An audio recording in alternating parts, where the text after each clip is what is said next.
Minsan meron nagtatanong sa amin, anong ginagawa namin kapag nakakancelan kami ng order? Kagaya nito, nag-prepare kami ng isang box sa kanya and then last minute nagbago ang isip niya. So instead na itapon namin to, usually hinihiwa ko siya into small pieces. Kagaya nitong nakikita nyo.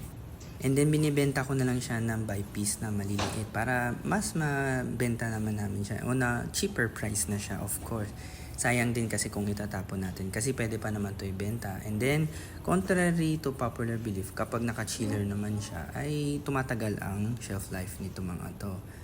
Without any sacrifice sa quality niya. So ito hinihiwa ko lang din itong into smaller pieces para mas mabilis siya ibenta. And then, a much cheaper price. Minsan ganun talaga ang buhay.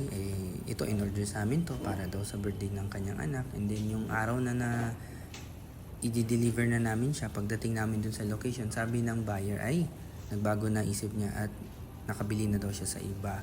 Kaya maganda rin kung lalo na sa mga small business dyan, ay syempre kumuha kayo ng deposit 50% or fully payment para hindi rin to mangyari sa inyo. Pero luckily, pwede mo naman siya hiwain into smaller pieces and then pwede mo pa siya ibenta after nun. So ililipat ko na lang to later on sa maliliit na container para mas madali siyang ibenta into smaller size. And then, i-chiller ko na lang din siya muna. So, sa mga ibang business owner dyan, ito yung isang mapapaya ko sa inyo na pwede nyong gawin sa mga cancel order nyo.